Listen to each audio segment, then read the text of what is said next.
entendre Madame Sara Cicada de l'Université du Sacré-Cœur de Milan nous parler de l'émotion et la persuasion politique, lecture de Robespierre.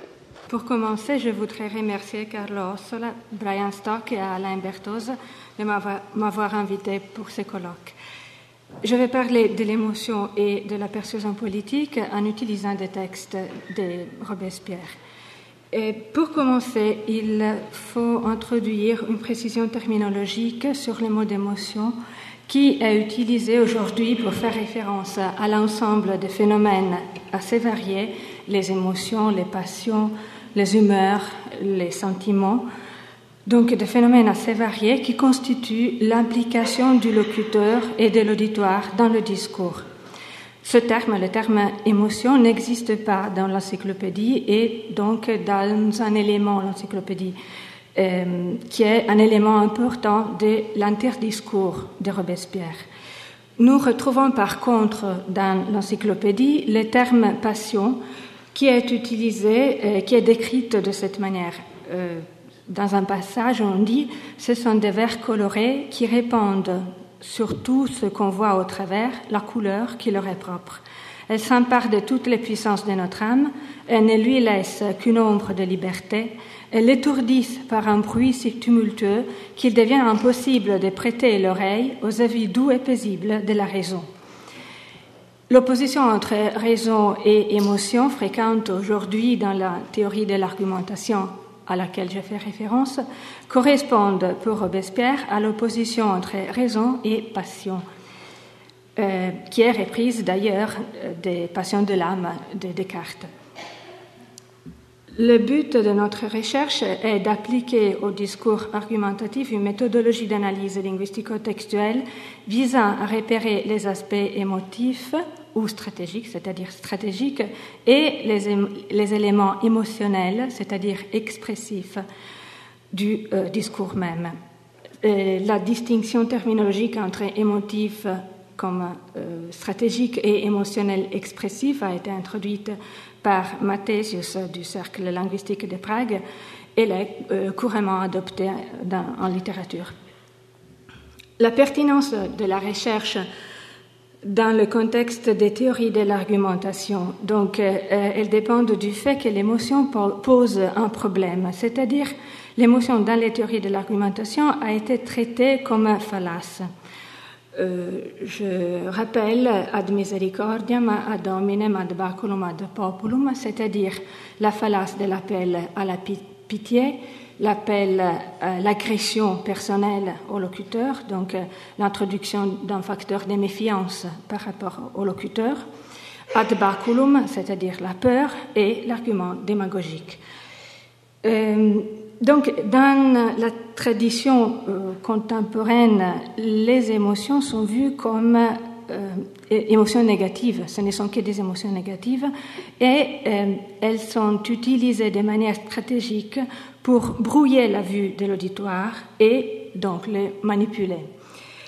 En conséquence, la tradition contemporaine a rejeté l'appel aux émotions comme fallacieux et manipulatoire. Par contre, récemment, nous assistons à une évolution, notamment dans le cadre des recherches de Douglas Walton, de Christian Plantin, bien sûr, qui travaille à Lyon, et très récemment, dans un article paru en 2005, de l'école d'Amsterdam, qui avait jusqu'ici rejeté et n'est pas considéré l'aspect émotionnel de l'argumentation. Et par contre, on commence à parler, à étudier le strategic maneuvering, c'est-à-dire l'ensemble des stratégies mises en œuvre pour prendre contact et impliquer l'auditoire. Pour comprendre l'implication, je voulais d'abord faire référence au rapport entre émotion et intérêt.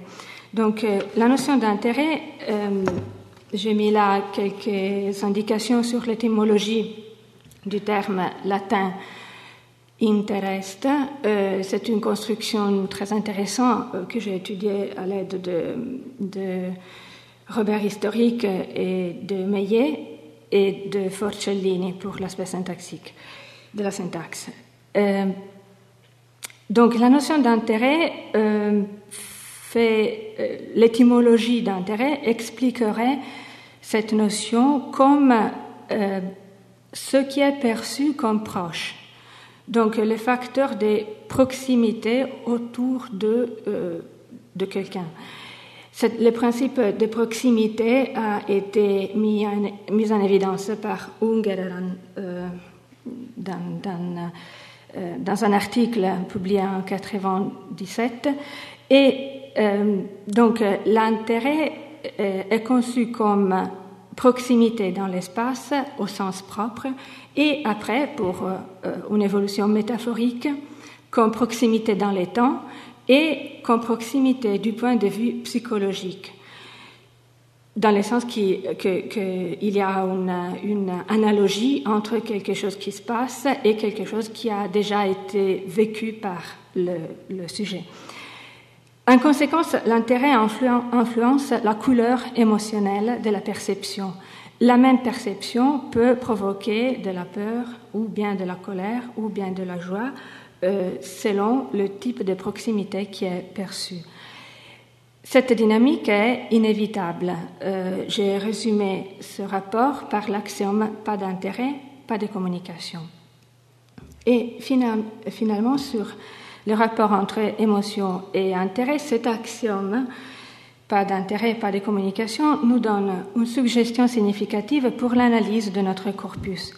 En effet, le locuteur duquel nous nous occupons, Robespierre, affiche un ethos particulier qui se caractérise par l'absence d'intérêt. Ce détachement représente dans son discours une des vertus les plus importantes pour un révolutionnaire. Et là, je vous renvoie à l'exemplier que vous avez, numéro 9, où il parle d'une sévère impartialité.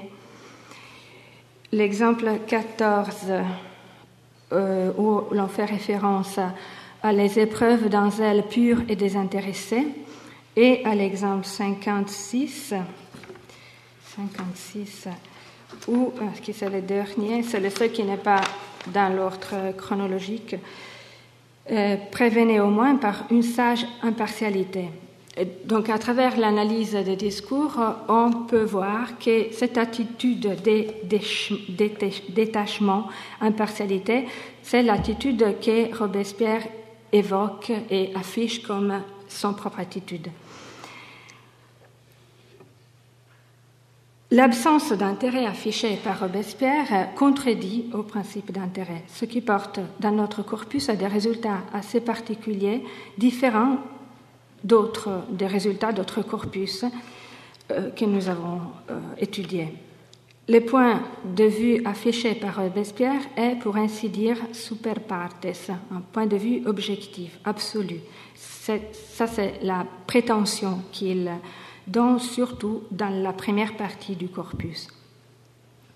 En ce qui concerne la méthodologie de travail, donc j'ai utilisé une méthodologie proposée par Plantin pour l'analyse du niveau émotif du discours qui considère les termes d'émotion, c'est-à-dire des termes directs ou indirects, et l'orientation euphorique ou dysphorique du discours. Je vous explique par des exemples. Donc, par exemple, si nous prenons l'exemple dans l'exemplier au numéro 25, vous n'attendez pas sans doute que je m'abaisse à me justifier d'une culpation contradictoire et extravagante dont ceux-mêmes qui ont consenti à en être l'organe rougissent déjà, j'en suis sûre, car j'aime à leur croire quelque pudeur. Donc là, nous rencontrons un terme direct d'émotion, c'est-à-dire pudeur, et dans le même extrait, un terme indirect d'émotion, c'est-à-dire rougissent, qui en français est un terme qui décrit une réaction physique qui accompagne normalement, typiquement, la pudeur, la honte. Donc, les termes directs d'émotion sont des substantifs, adjectifs, verbes, adverbes qui dénomment une émotion, tandis que les termes indirects sont des termes qui décrivent une modification physique une attitude, un geste typiquement associé dans la langue à une émotion. Pour l'orientation du discours, nous pouvons regarder l'exemple 41. Mais c'était en rougissant et dans les ténèbres qu'il faisait circuler cette calomnie. Donc ici, nous avons à nouveau une autre occurrence du verbe rougir, et donc un terme indirect d'émotion, à côté de l'expression dans les ténèbres. Donc dans les ténèbres, c'est une expression, c'est une métaphore qui indique le fait de faire quelque chose en se cachant. Quelqu'un qui se cache typiquement est en train de faire quelque chose dont il a honte. Et donc, c'est une métaphore qui introduit de manière indirecte encore la référence, qui répète la référence à la pudeur. Et, en plus, cette expression dans les ténèbres introduit dans le texte, dans le discours, une orientation négative, c'est-à-dire que les ténèbres sont spontanément dans notre culture, dans le contexte culturel du locuteur, associé à quelque chose de négatif, une attitude dysphorique. Donc c'est une indication textuelle de négativité. D'autres exemples, trembler par exemple comme terme indirect d'émotion, oser. Dans la méthodologie de Plantin, dans les procédés d'analyse proposés par Plantin, on vérifie aussi de manière régulière la source et les lieux psychologiques associés à chaque terme d'émotion, c'est-à-dire qu'on repère dans le texte la cause de l'émotion et les lieux psychologiques, c'est-à-dire le sujet qui éprouve l'émotion.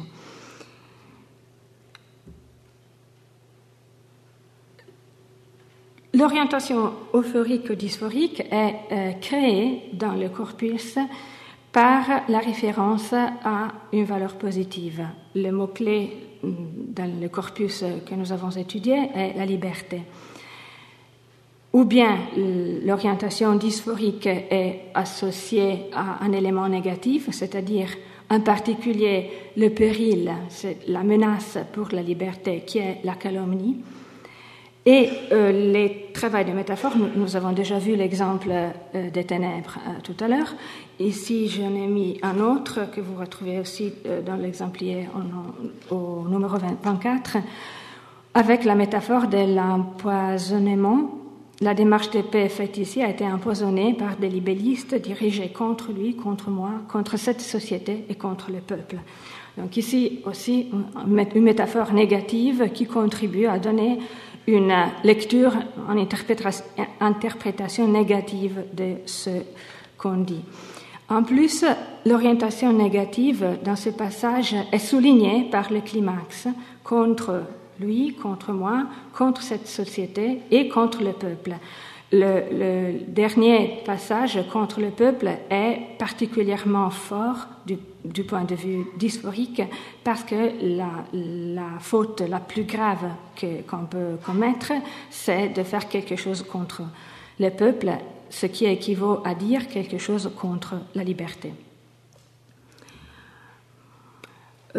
Oui, ça, en ce qui concerne les précautions méthodologiques dans le travail d'analyse du discours qui se charge d'expliquer, d'analyser les niveaux émotionnels, émotifs, il y a deux risques soulignés par Plantin, c'est-à-dire le risque d'alexithymie. Il utilise cette métaphore de l'alexithymie pour rejeter l'attitude de la théorie de l'argumentation dont j'ai parlé tout à l'heure, qui voit les émotions, l'implication émotionnelle comme un risque, comme une source de fallace, et donc quelque chose à éviter à tout prix.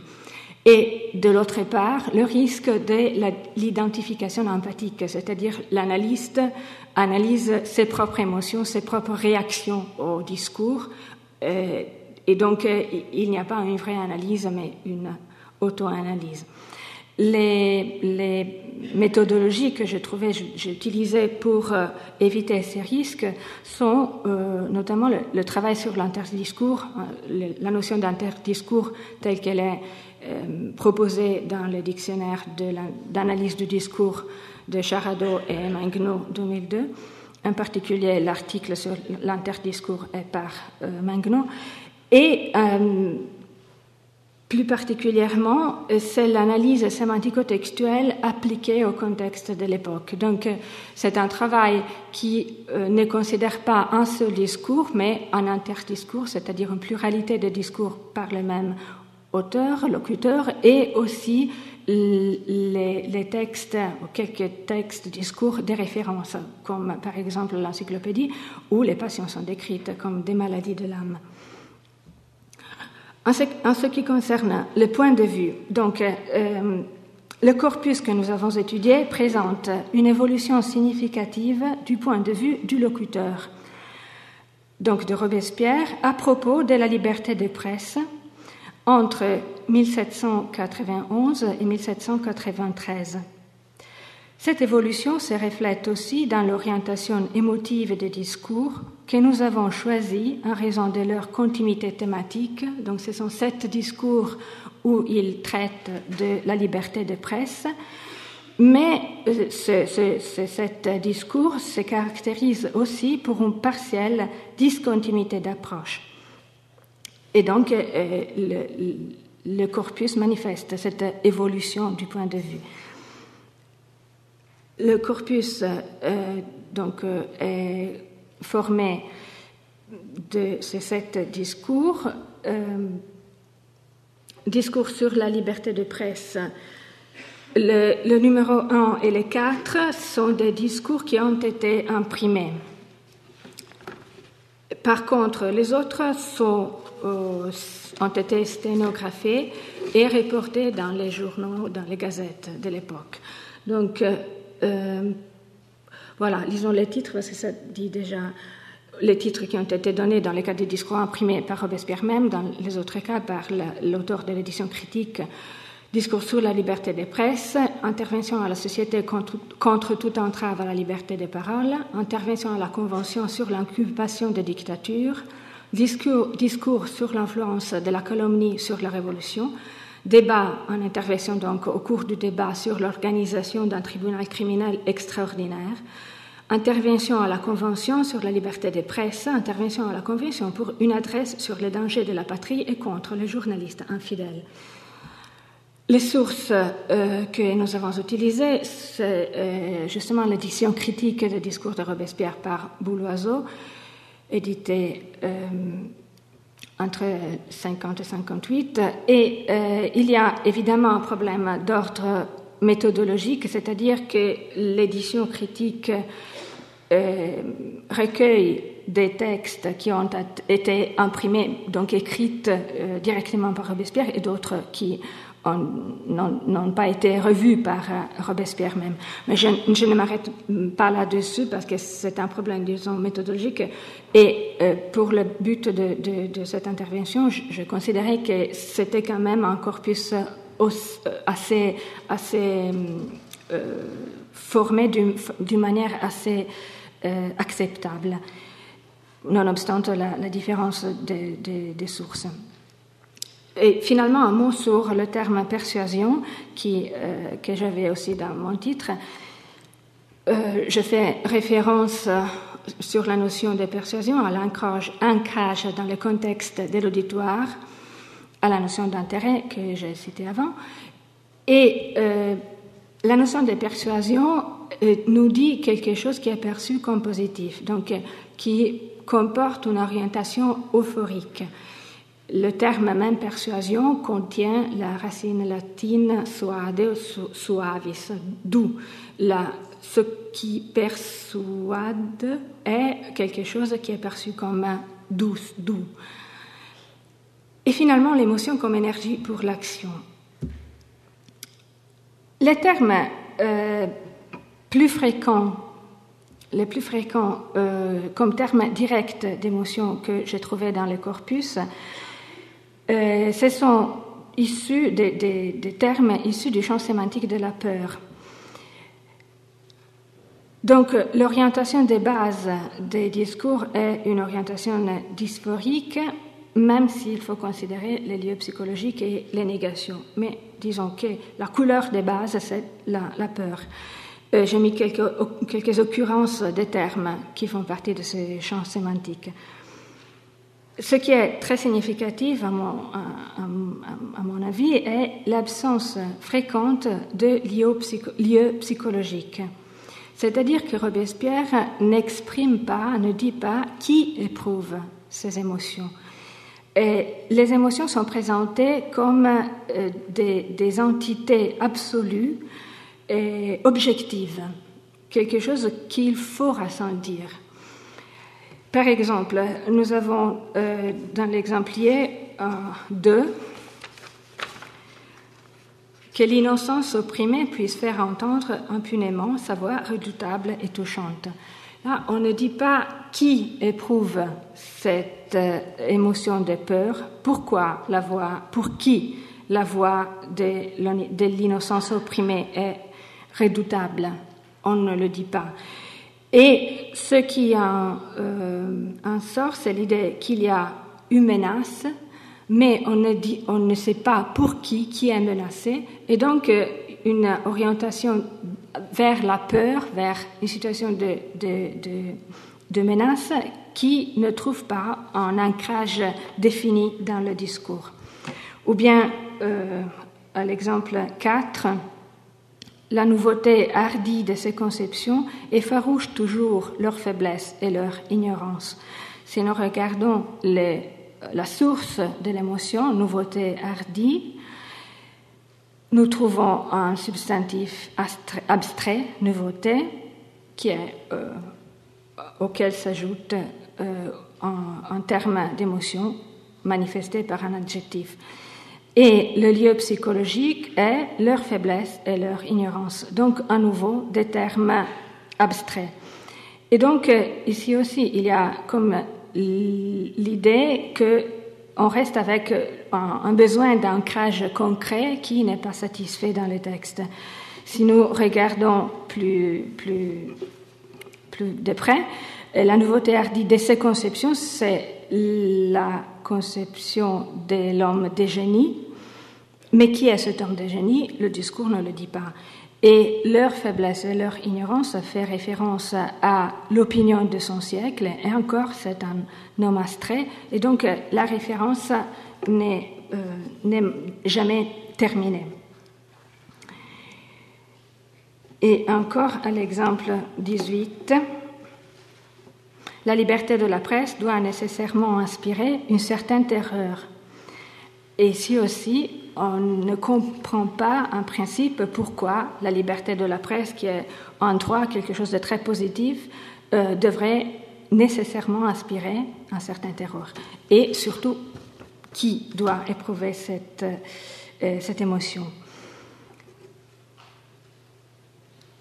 L'évolution du point de vue de Robespierre même est particulièrement visible en comparant l'argumentation du premier discours avec celle du quatrième et ensuite les discours 5, 6, 7 qui marquent un changement assez net par rapport au premier et au quatrième discours.